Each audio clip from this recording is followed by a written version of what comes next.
I was just heading home after a long shift, one of those nights where you start doubting why you ever signed up for the force. I always thought I'd seen the worst of the city. The junkies, the gang fights, the bloodstains on grimy sidewalks. But this night was about to prove me wrong. My radio crackled as I reached for my car door, nearly making me drop my keys. We've got a possible 10 to 67. An unknown disturbance, south of the pier by Dock 17. Units respond. A shiver crawled up my spine. Dock 17 was practically abandoned. Rotting warehouses and empty ships. A ghost town at night. I could already feel the dread soaking into my bones, but I couldn't ignore the call. I sighed, put the cruiser in gear, and took off toward the dock. When I arrived, it was pitch black. The only light came from my headlights and the faint glow of the city in the distance. There wasn't a soul in sight. I grabbed my flashlight and stepped out, calling in that I'd arrived. As I swept my flashlight around, I noticed something unusual. Thick fog seemed to be drifting in from the water, blanketing the ground like a shroud. Each step felt heavier, like the fog was pulling me in deeper. That's when I noticed it. A figure standing about 50 feet away, half hidden in the mist. I called out, but he didn't move. The figure just stood there, swaying slightly. I approached slowly, hand on my gun. As I got closer, I realized he was in a police uniform, but his back was to me. "Sir, are you okay?" I called again. He didn't respond. I inched closer, and that's when I noticed something even more disturbing. His uniform was from an older time, like the 70s or 80s. The material, the patches, they all looked vintage. Before I could process it, he started walking, his steps echoing against the silent docks, heading toward one of the abandoned warehouses. Against every instinct, I followed. I couldn't let this go. I had to know what he was doing out here, who he was. As I reached the door of the warehouse, it creaked open on its own.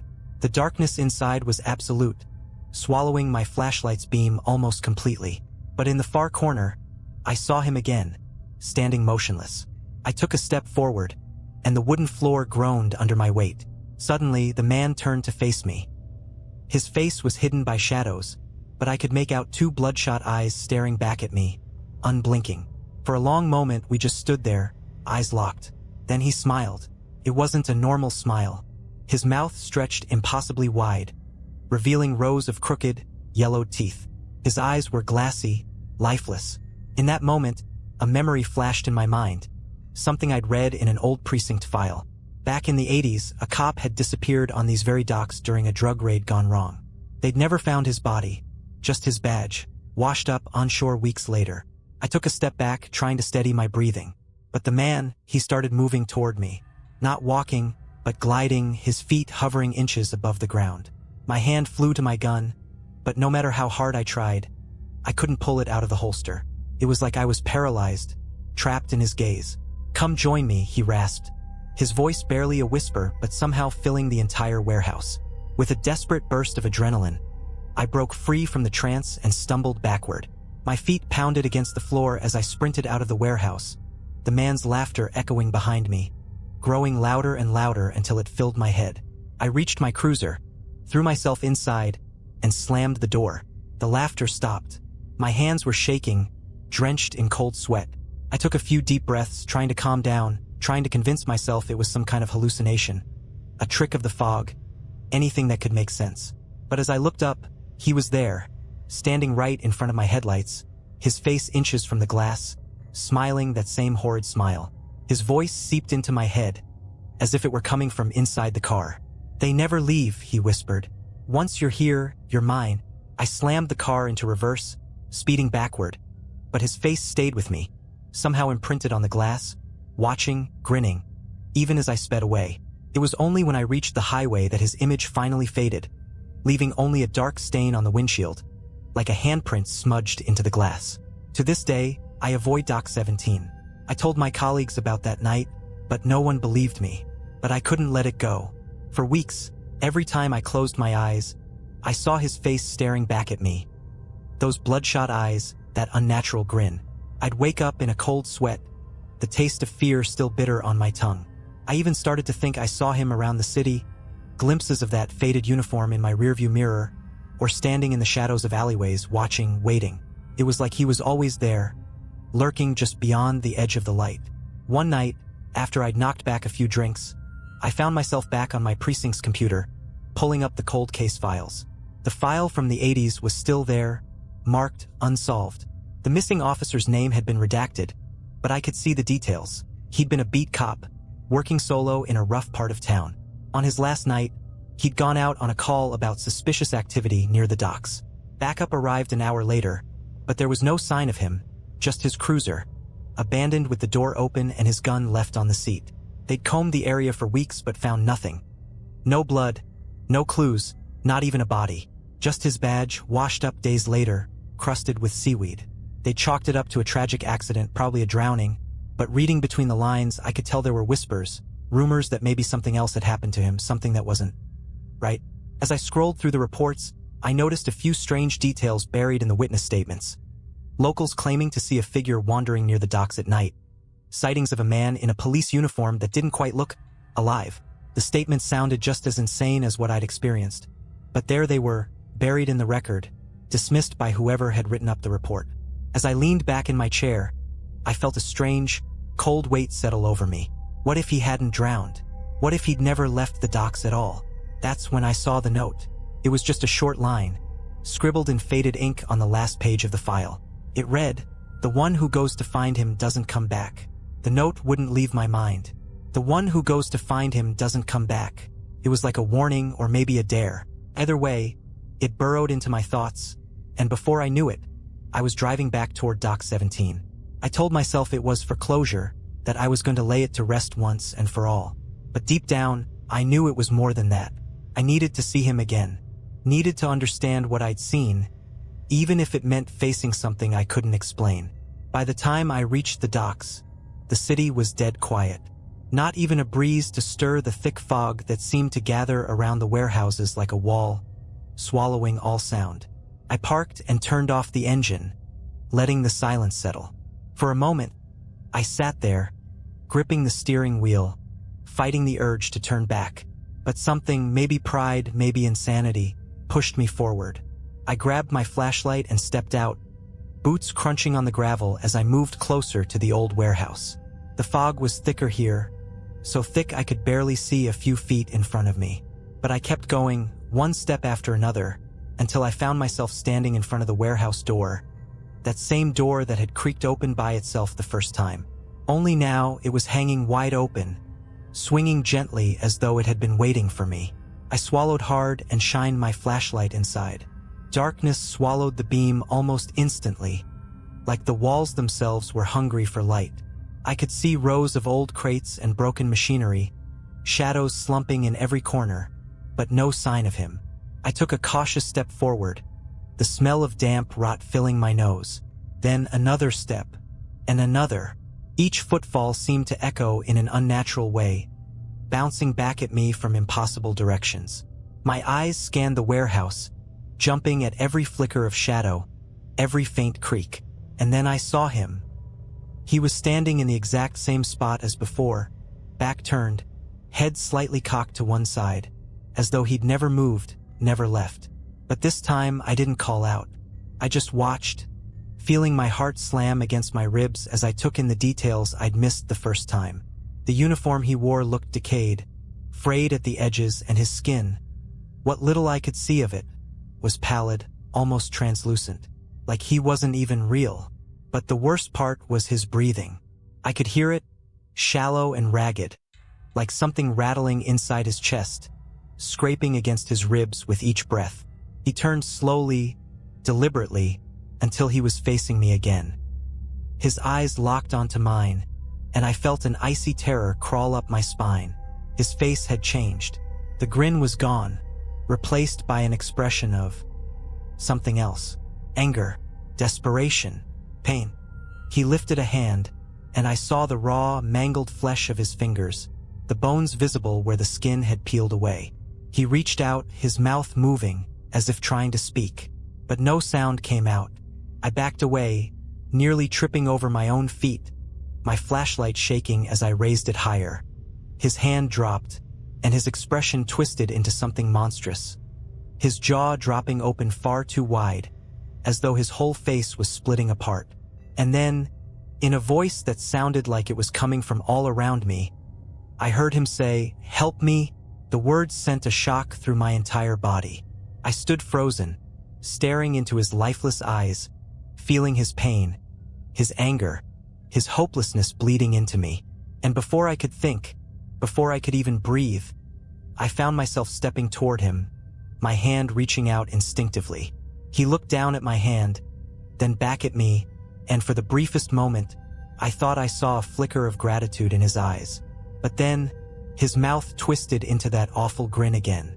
The light from my flashlight flickered, casting the room in shadow, and I saw the shape of other figures lurking in the darkness. Silent, waiting, all wearing the same decayed uniforms, all with that same twisted smile, all staring at me with hollow eyes. My breath caught as I realized they were all police officers, each one frozen in time with a look of agony, their faces twisted into horrific smiles that stretched too wide, eyes vacant and unseeing. They looked like they'd been waiting here for years, decades maybe, just standing in the shadows, watching, waiting. The figure closest to me, the one who'd spoken, the one I'd followed, took a step forward, his hands still outstretched. I could see now that his fingers were misshapen, twisted like they'd been broken 1,000 times and never healed right. I wanted to run, but I couldn't move, couldn't tear my gaze away from his eyes. They were filled with something horrible, something that felt like despair woven so deeply it had turned into madness. He took another step toward me, and then I heard it again. "Help me!" But this time, his voice was joined by a chorus of whispers, the other figures all murmuring in unison, their mouths moving but only faint echoes of words filling the space. Each one of them seemed to be saying the same thing, reaching out with hands that looked half-rotted, uniforms faded and torn. "Help us!" Their voices layered over each other, twisting into a sound that seemed to crawl right under my skin. I stumbled backward, my flashlight barely casting enough light to see. But that was when I noticed something. Their eyes weren't empty. They were focused, locked onto me, filled with a hunger that made my stomach twist. These weren't just ghosts. They were trapped here, and somehow they thought I could get them out.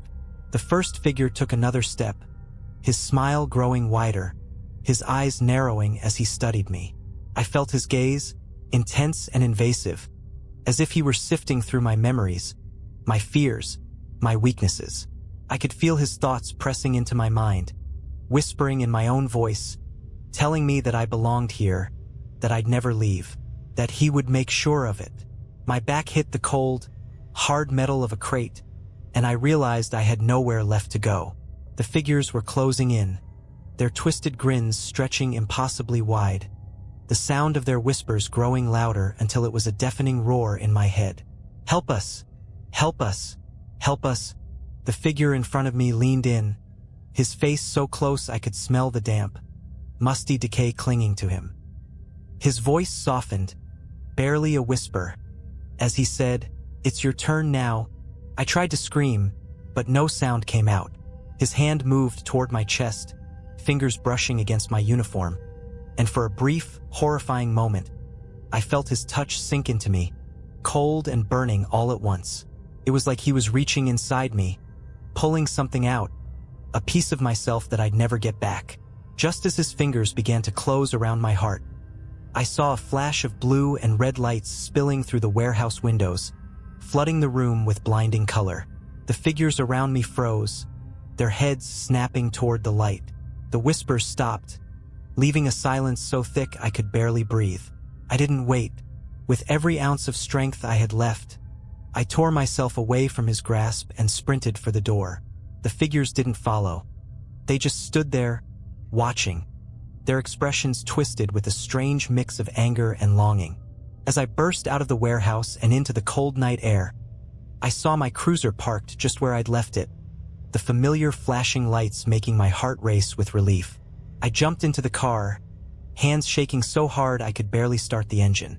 But as I drove away, speeding back toward the city, I made the mistake of looking in my rearview mirror. They were there, standing at the edge of the dock, their hollow eyes fixed on me, their twisted smiles visible even from a distance. And in the glow of my brake lights, I saw one of them lift a hand, waving me back, as if they knew I would come again, as if they knew I wouldn't be able to escape them forever. I haven't gone back to the docks since that night, but every so often, while I'm out on patrol, I'll catch a glimpse of something in my rearview mirror.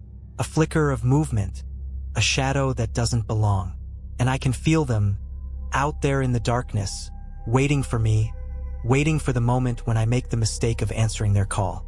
Weeks went by, and I couldn't shake the feeling that something from that night had followed me. It was like a weight pressing down on me, a suffocating presence lurking just out of sight.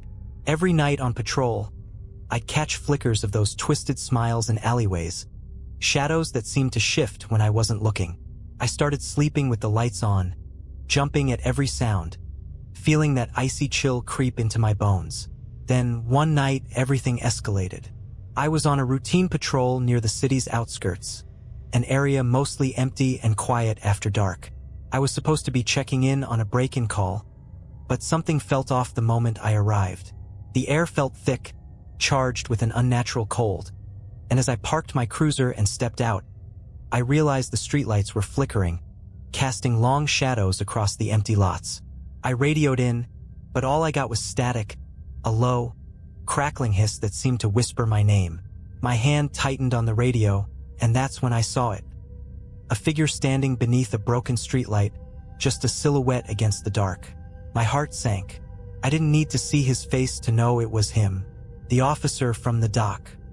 He was closer this time, his face clearer, and as I watched, his grin stretched wider, the darkness seeming to ripple around him.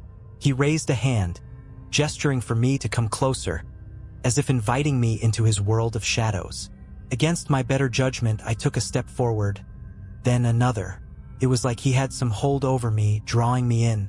Every step felt heavier, like I was wading through thick, suffocating fog. And as I got closer, I realized he wasn't alone. Figures began to emerge from the darkness, each one a faded echo of an officer, their uniforms torn and decayed, their faces frozen in that same twisted, impossible grin. Their eyes were empty, yet they stared straight through me, their hollow gaze pinning me in place. I could see now that they were forming a circle around me, closing in, step by silent step. The one in front, the one who'd spoken to me that night at the docks, tilted his head, as if studying me. His mouth moved, but his voice echoed in my mind, a whisper that clawed into my thoughts. "You're one of us now," he said, his words crawling through my skull like ice water. No, I managed to choke out, taking a step back, but it was like my body wouldn't obey. I was frozen, trapped by their gaze, as if the very ground was holding me in place. They moved closer, their hands reaching out, and I felt the weight of their touch, cold and suffocating, pressing against my chest, my shoulders. The leader leaned in, his mouth mere inches from my ear. "Once you've seen us," he whispered, "you're ours. You can run, but you'll always find your way back." I felt something clawing at my mind, burrowing into my thoughts, like they were trying to pull me into their world. My vision began to blur, the world around me fading until all I could see were their faces, twisted and smiling, waiting for me to join them. But then, in a last burst of desperation, I forced myself to move. My hand closed around my flashlight, and with a surge of adrenaline, I swung it around, shining the beam straight into their faces. The light seemed to sear through them, cutting through the darkness, and for a brief moment, I saw their expressions twist, not with malice, but with something close to fear. The figures shrank back, their forms flickering like shadows under the harsh light. The leader's grin faded, replaced by a look of rage, and he let out a guttural scream that echoed through my mind, a sound that was more than human, more than alive. The others joined in, their voices a haunting wail that filled the night. I stumbled back, breaking free from their circle, and I ran. Ran faster than I'd ever run in my life, my breath coming in ragged gasps, the flashlight still clutched in my hand. I didn't look back, didn't dare to see if they were following. I just kept running, through empty streets and alleys, until I reached my cruiser. I threw myself inside, locking the doors and fumbling for the keys with shaking hands. As the engine roared to life, I peeled out of there, not stopping until I was miles away, the city lights finally fading in my rearview mirror. But even now, as I sit here, writing this, I can still feel their eyes on me, hear their whispers echoing in my head. They're out there waiting, watching, and every night, I know they're getting closer. I don't know how much longer I can keep running, how much longer I can keep the darkness at bay. But one thing is certain. Once you see them, once you feel their touch, there's no going back. They'll haunt you, follow you, until you're one of them. And one day, I know I'll find myself back at those docks, stepping into the shadows to join them for good. I knew that I couldn't keep living like this, caught between the world of the living and whatever those things were. They had latched onto me, pulling me closer to them every night, and I could feel it. The nightmares had gotten worse. I'd wake up with the sheets soaked, the sound of those whispering voices still rattling in my head. And it wasn't just at night anymore. I'd catch glimpses of them in reflections, shadows in the glass of my squad car, staring back at me from the depths of mirrors in dark hallways. They were everywhere, waiting for me to slip up. It finally pushed me over the edge one night when I was filling out paperwork at the station. I was the last one there, working under the flickering fluorescent lights, the silence pressing in around me. I was barely focusing, lost in my own thoughts, when I heard a faint tap from the hallway outside my office. I froze, holding my breath, listening. Tap, tap, tap. The sound was slow, deliberate, getting closer with each step. I glanced at the clock. It was past 3 a.m. Nobody else should have been in the building. I called out, but my voice sounded small, weak, swallowed by the darkness creeping in from the hallway. The footsteps stopped just outside my door. My heart pounded in my chest as I stared, half expecting someone to burst in. But the silence stretched on. Then, just as I thought I'd imagined it, a shadow appeared in the thin strip of glass on the door. It was him, the officer from the docks, staring in at me with those hollow, bloodshot eyes. His face was pressed up against the glass, his expression blank, lifeless. I couldn't breathe, couldn't think. The air grew thick, and I was paralyzed, just staring into those dead, empty eyes. Then he started smiling, slowly, his lips curled up, stretching wider and wider until it was more like a grimace, teeth bared in a mockery of human expression.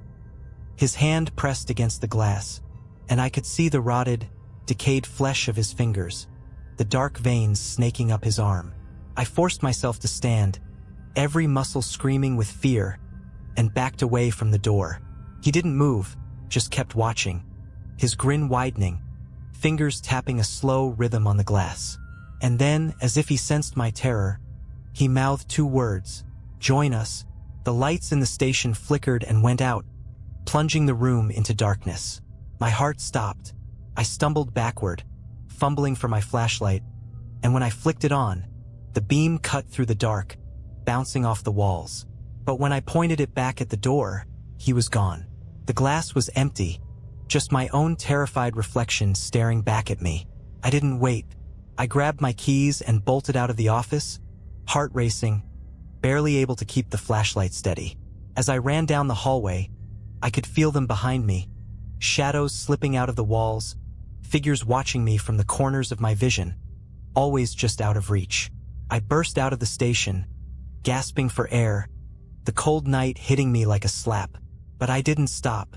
I ran to my car, threw myself inside, and took off, driving aimlessly through the empty streets, trying to put as much distance as possible between me and whatever was haunting me.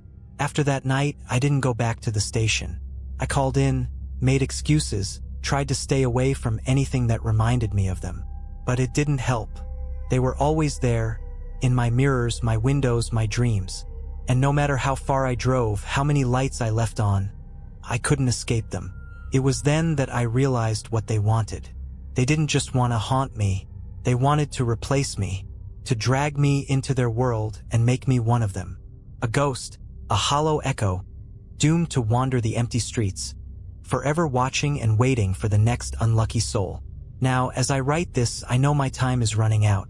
I can feel them getting closer, their whispers louder, clawing at the edges of my mind. I don't know how much longer I can resist. Maybe this is how it ends. Maybe I'm just the latest in a long line of officers who thought they could handle the dark secrets of this city, only to be consumed by them.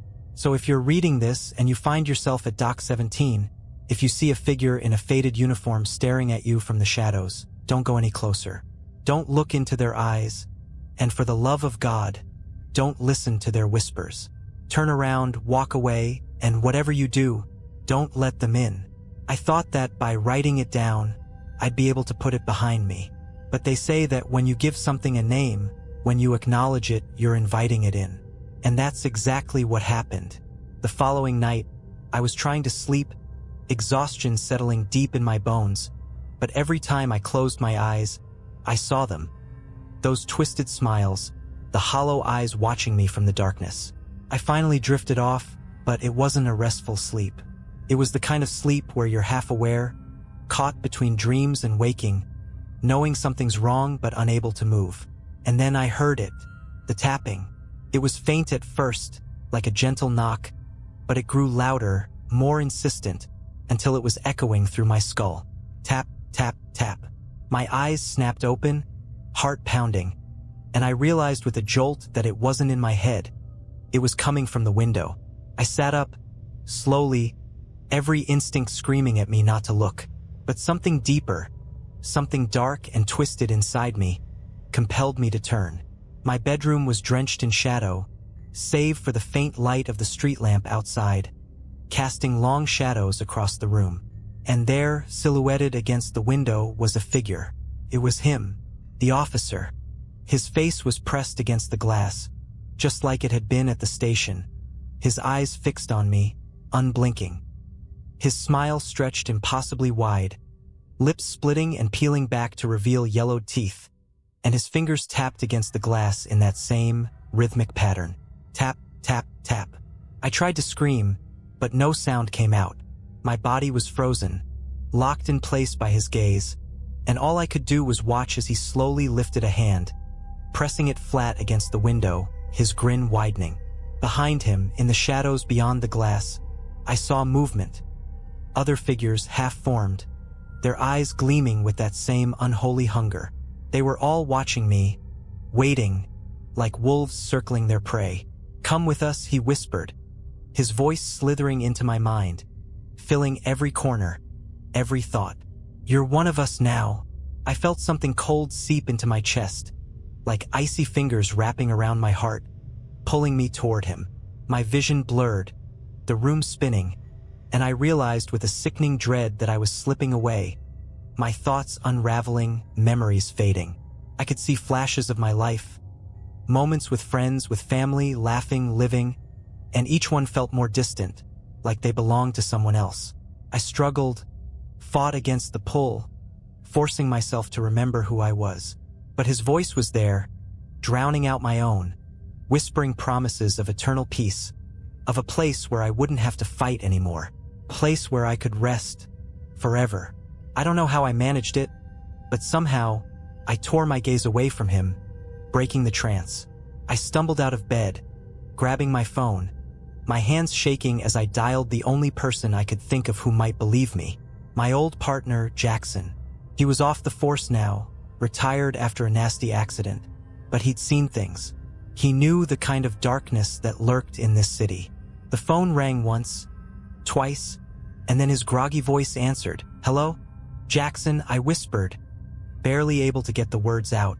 "They're here. They're trying to take me."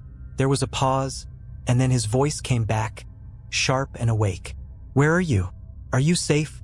"I don't know," I choked out, glancing back at the window.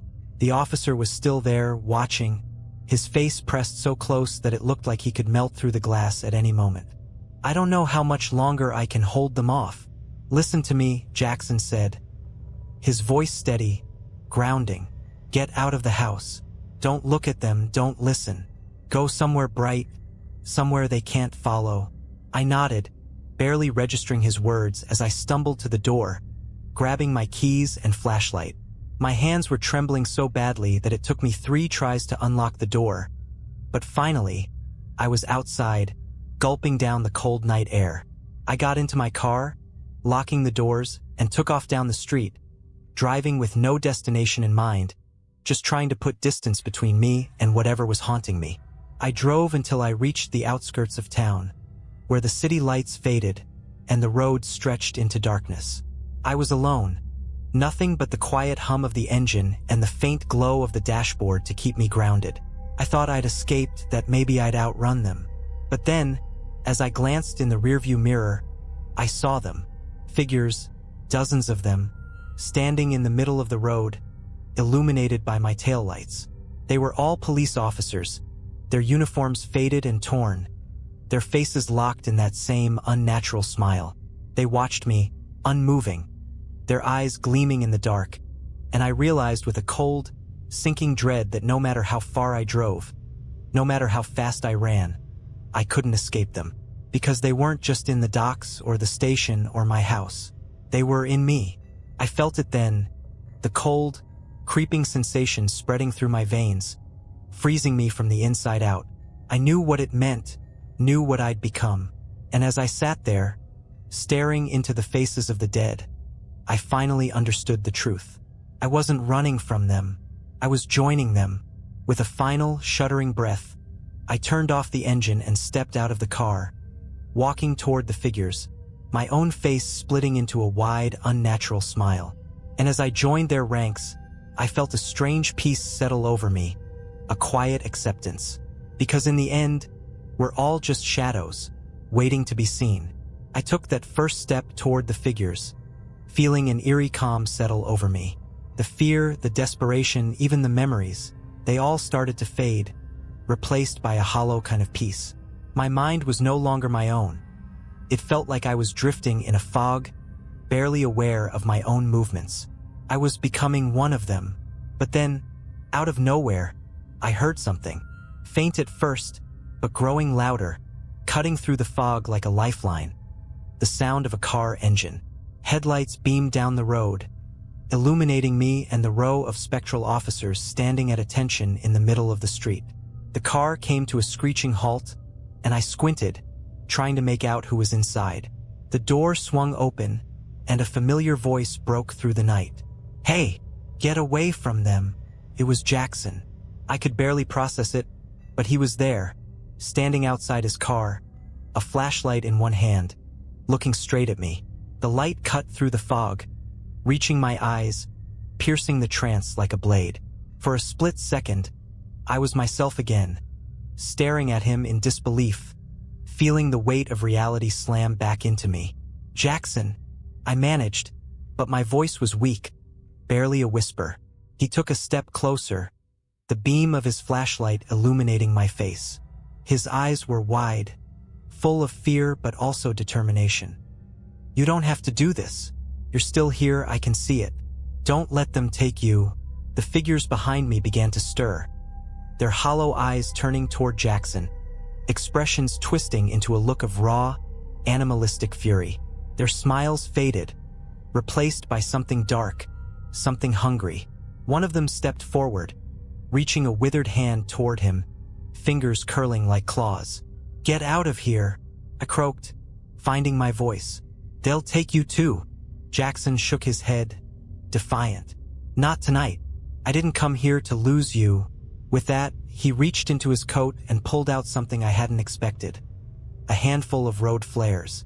He struck one, the bright, searing red flame casting a harsh light over the road, illuminating every shadow, every twisted face. The figures recoiled, their eyes narrowing against the sudden brightness, hissing like wild animals, their shapes flickering in and out of focus. Jackson threw the flare onto the ground between us, the red light cutting a line between me and the dead. The figures shrank back, their forms wavering, as though the light was burning them. For a moment, they seemed almost afraid, their hollow eyes darting between the flare and Jackson. "Come on," Jackson shouted, reaching out a hand toward me. "You have to fight it. This is your last chance." I hesitated, feeling the pull of the figures behind me, their silent promises of peace, of release, of a world without fear or pain. But then I looked at Jackson, his face full of raw determination, and something inside me snapped, a sliver of defiance that cut through the fog. With every ounce of strength I had left, I staggered toward him, my body feeling heavy, as if I were dragging chains. The figures hissed, their faces twisting with rage, but they didn't step forward, held back by the light of the flare. I reached Jackson, grabbing his outstretched hand. The warmth of his grip sent a shock through my body, grounding me, pulling me fully back into myself. Together, we stumbled toward his car, the flare's light casting long shadows behind us. Just as we reached the car door, I made the mistake of looking back. The figures were standing at the edge of the red light, their faces twisted into expressions of pure hatred, their eyes locked onto mine. And in that moment, I realized the truth. They weren't just angry. They were waiting. Jackson started the engine, and we sped off into the night, leaving the figures behind in the glow of the flare. But even as we drove away, I couldn't shake the feeling that I hadn't truly escaped, that a part of me was still back there, standing among them in the dark. After a few minutes of silence, Jackson finally spoke, his voice low and grim. "They're not gone, are they?" I shook my head, staring out the window at the passing shadows. "No, they'll never be gone. Not for me." Jackson nodded, his expression heavy. "But you're still here. That's what matters." I didn't respond, because deep down, I knew that this wasn't the end. The dead don't just let go. They wait, and someday, somewhere, they'll come for me again. And when that day comes, I don't know if I'll have the strength to resist. The weeks that followed felt like I was living in borrowed time. Jackson checked in on me regularly, trying to keep me grounded, but I could see it in his eyes. He knew, just like I did, that it was only a matter of time before they came back. We both avoided talking about that night, as if not speaking of it would keep the shadows at bay. But no matter how hard I tried to live normally, the feeling of being watched, of being stalked, never left me. Then, one night, the inevitable happened. I was in my apartment, the city lights casting an eerie glow through the blinds, when I felt the shift in the air. The room grew cold, so cold that my breath came out in white puffs, and the shadows seemed to thicken, pooling in the corners, stretching toward me like dark, grasping fingers. I knew they had found me. A soft, rhythmic tapping filled the room. Tap, tap, tap. I didn't have to look to know where it was coming from. I turned slowly, every muscle tensed, to see my reflection in the window. But instead of my own face staring back, I saw him. The officer from the docks, his face pressed against the glass, his eyes hollow, empty, yet somehow filled with that sickening hunger. His smile stretched wider, splitting his pale skin until it looked like his mouth might tear open. "Come back to us," he whispered, his voice barely audible, yet it filled my head, drowning out my own thoughts. "You were meant to join us. You cannot escape." The shadows in the room began to pulse, creeping closer, swirling around me. I could feel them wrapping around my arms, my chest, dragging me down, pulling me toward the darkness. My legs felt like they were encased in ice, unable to move, to run. But then, a voice cut through the silence. "You don't have to listen to them." It was Jackson. He was standing at my doorway, eyes wide, jaw clenched, gripping a small crucifix in one hand and a flashlight in the other. I had no idea how he'd known to come, but in that moment I didn't care. Just the sight of him there, solid and real, was enough to give me the strength I needed to fight back. "Jackson," I whispered, barely able to get the words out. "They're here. They're not letting go." He stepped forward, his flashlight blazing, casting the room in a stark, white light. The shadows recoiled, hissing, their forms flickering in and out of sight. But the officer in the window remained, his gaze locked onto me, his smile never faltering. "You can't have him," Jackson shouted, holding the crucifix up, his voice steady and unyielding. "He's not yours." The officer's face twisted, his grin fading, replaced by something darker, something filled with rage. He pressed harder against the glass, his hands splayed out, fingertips pressing so hard they left smudges on the window. "He belongs to us," he hissed. "Once you've seen us, there's no escape." I felt a surge of defiance rise up in me, a a spark of the old me fighting against the shadows. I clenched my fists, forcing myself to stand, to step closer to the window, meeting his gaze head-on. "I'm not yours," I whispered, each word laced with every ounce of strength I had left. "I never was." The officer's face contorted, his mouth opening in a silent scream, and the shadows around him began to dissolve, breaking apart like smoke caught in a strong wind. The other figures appeared behind him, their faces twisted with anger and desperation, reaching out toward me, their fingers scraping against the glass as they faded, one by one. And then, with a final, furious glare, the officer vanished, his face melting into the darkness. The room returned to normal, the cold fading, the shadows retreating back to their places. Silence settled over us, heavy and thick, broken only by the sound of my ragged breathing. Jackson lowered the crucifix, his face pale, eyes wide, and we just stared at each other, both of us shaken to the core.